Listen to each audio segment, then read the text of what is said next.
ब्रह्म ज्ञान का प्रकाश डे 3। गायत्री मंत्र का पहला अक्षर तत् ब्रह्म ज्ञान की प्राप्ति एवं उसके प्रचार की सीख देता है। आइए क्रमशः पढ़ते हैं।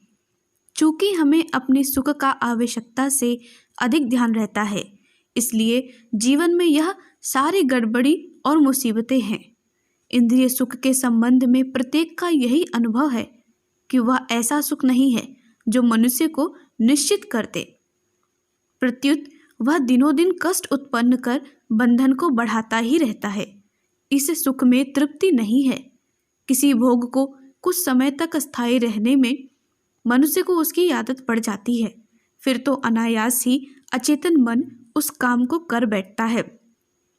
इंद्रिय सुखों में यदि कोई विघ्न और निर्बंध ना होता तो कदाचित इसको भी स्वाभाविक कहा जा सकता और फिर उससे छुटकारा पाने की कोई बात ना सोची जाती। संसार में दिखलाई यही देता है कि विघ्न बाधाओं से विमुक्त होकर कोई भी व्यक्ति इंद्रिय सुखों को नहीं भोग सकता है। किसी भी सुख के भोग में सबसे बड़ा विघ्न तो अपना शरीर ही है। इसके अतिरिक्त परिस्थिति की विभिन्नता के अनुसार अनेकों प्रकार की दिक्कतें हैं जो मनुष्य के सामने रोज आया करती हैं और मनुष्य उनका नित्य प्रति अनुभव किया करता है। देखने और विचार करने पर यह भी मालूम पड़ता है कि सुख ऐसा कोई कार्य नहीं है जिसके लिए हमें बाह्य किसी भी वस्तु पर निर्भर रहना पड़ता हो या हम पर उसकी प्रतिक्रिया ना होती हो। ऐसी दशा में कौन प्राणी यह कह सकता है कि उसका सुख विघ्न बाधाओं से रहित है।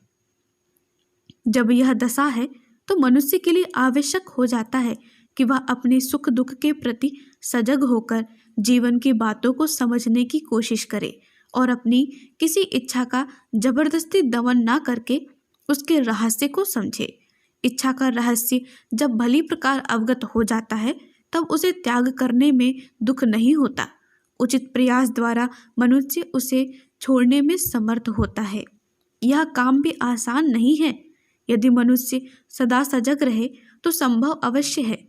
यदि मनुष्य अपने चिरकाल के अभ्यास को नहीं छोड़ पाता तो उसे कोई दूसरी संज्ञान युक्ति बतलाई भी नहीं जा सकती।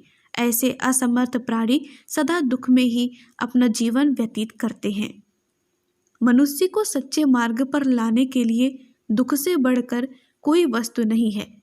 दुख ही मनुष्य को सजग होने का अवसर प्रदान करता है।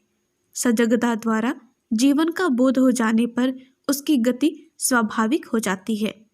आरंभ में चित्त पहले से भी अधिक अशांत हो जाता है, लेकिन यह अशांति सजगता के प्रकाश में धीरे धीरे कम होने लगती है। आरंभ की यह वह परेशानी है जो जीवन को समझ की राह पर ले जाती है। जीवन की त्याज्य बातों को समझकर ज्यों-ज्यों मनुष्य उन्हें आसानी से छोड़ सकने में समर्थ होता है, त्यों-त्यों उसका जीवन अधिकाधिक स्वाभाविक और गंभीर बनता जाता है। त्याग की हुई वस्तु में फिर उसका राग नहीं रह जाता। छोड़ने पर मन में उसके प्रति न कोई क्षोभ होता है और न उस पर विजय प्राप्त करने का गर्व ही। वह प्राणी अपनी किसी दशा में प्रतिहत नहीं होता। जीवन उसे अधिक रुचिकर और अपना मालूम होता है क्योंकि उसने उसे पास से देखा है और उसके अलग अलग पहलुओं पर गौर करना सीखा है।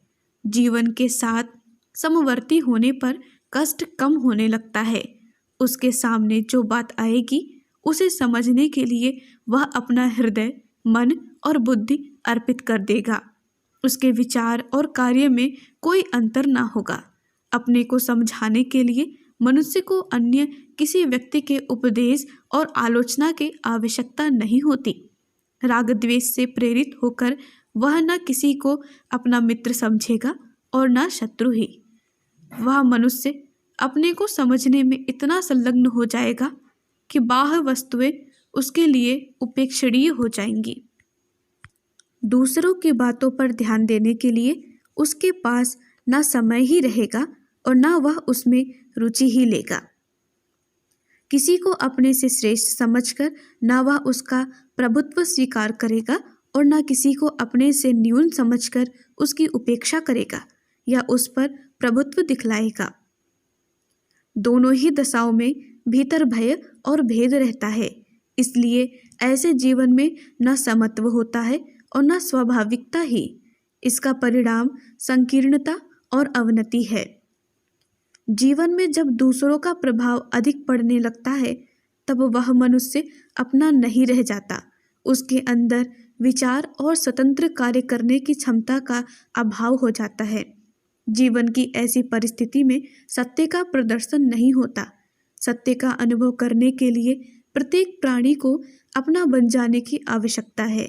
सत्य की खोज करने वाले को हर्ष, शोक, मोह, अनुराग और प्रभुत्व की भावना को अपने पास नहीं आने देना चाहिए।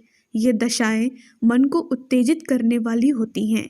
चित्त को ऐसी स्थिति में रखा जाए कि उस पर बाहरी कोई बात अपना प्रभाव न डाल सके। चित्त में जब आनंद और निरालंब प्रेम स्थान पा लेता है तब अपने पराये का भेद मिट जाता है। ऐसा पुरुष न कभी उदास रहता है और न मन लगाने के लिए किसी अवलंब की आवश्यकता अनुभव करता है।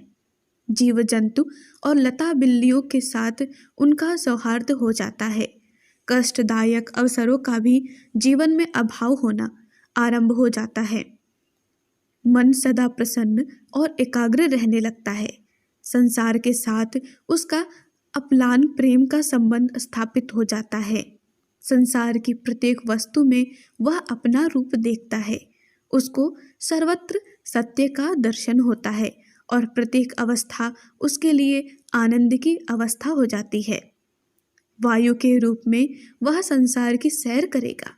फूल पत्तियों और घास के साथ वह नृत्य करेगा। आकाश उसका रूप होगा। जल, पृथ्वी और अग्नि उसके बाह्य प्रतीक होंगे। संसार की प्रत्येक वस्तु के साथ जब एकता और मैत्री स्थापित हो जाएगी तब वह खिन्न और भयांतुर क्यों रहेगा। शुद्ध और पवित्र मन के अंदर उच्च और वांछित भावना उदय होती है। उद्वेषित पुरुष संसार में आनंद प्रसार करने के केंद्र बन जाते हैं। व्यक्त और अव्यक्त दोनों दशाओं में उनके द्वारा कार्य संपादन होता रहता है। आनंद उपलब्धि की एक ऐशना स्वार्थ की भावना नहीं है। इसमें निवास करने से मन के संकल्प विकल्पों का तिरोभाव हो जाता है। जीवन की इस स्थिति में प्रयास नहीं रह जाता। यह जीवन की शुद्ध और सात्विक सहज दशा है। ऐसे व्यक्ति को देखकर दूसरे प्राणी भी इस शुद्ध भावना को ग्रहण करने की इच्छा करने लगते हैं और इस ओर अपना प्रयास आरंभ कर देते हैं। इस शुद्ध अवस्था की प्राप्ति एक ही क्षण में नहीं हो जाती, पर इसमें हताश होने की कोई बात नहीं है। सत्य सबके लिए एक और अनिवार्य है। सभी एक न दिन इसे प्राप्त करेंगे। प्रश्न केवल समय का हो सकता। इसके लिए सबसे आवश्यक बात है तीव्र वेग का होना। तीव्र वेग वाले प्राणी उसे शीघ्र प्राप्त कर लेते हैं। उन्हें इधर उधर भटकना नहीं पड़ता।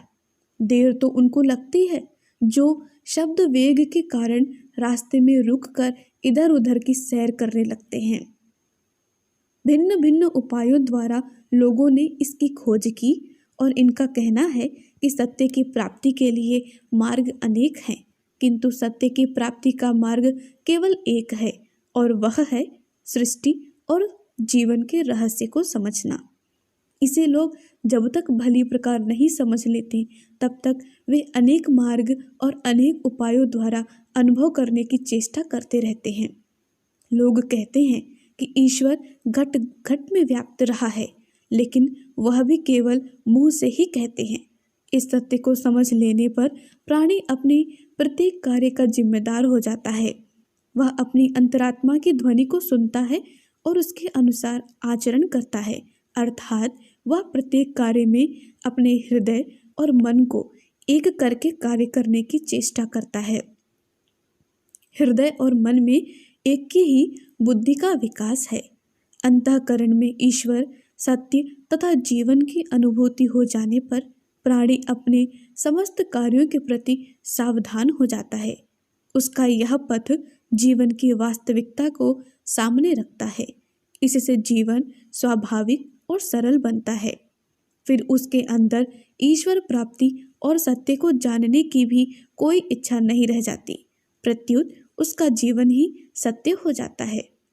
उसका प्रत्येक आचरण, व्यवहार और कार्य इस प्रकार का होता है कि उससे कोई कर्म बंधन स्थापित नहीं होता। इस प्रकार का समत्वमय जीवन ही सत्य है और इसमें ईश्वर का दर्शन है। सत्य की अनुभूति के बाद सब बातों और सब दशाओं में मनुष्य अपनी सत्ता का अनुभव करता है। संदेह उसके मन से हट जाता है। प्रत्येक स्थिति में वह सत्य के अंदर निवास करता है। अकेलेपन की भयावह दशा का अंत हो जाता है। प्रतिक्षण सत्य के सम्मुख होने से वह सदा आनंद में निवास करता है। धन्यवाद। ओम शांति। क्रमशः हमारे YouTube चैनल को सब्सक्राइब करें और बेल आइकन को दबाकर ऑल पर क्लिक करें ताकि नोटिफिकेशंस आपको मिलती रहें।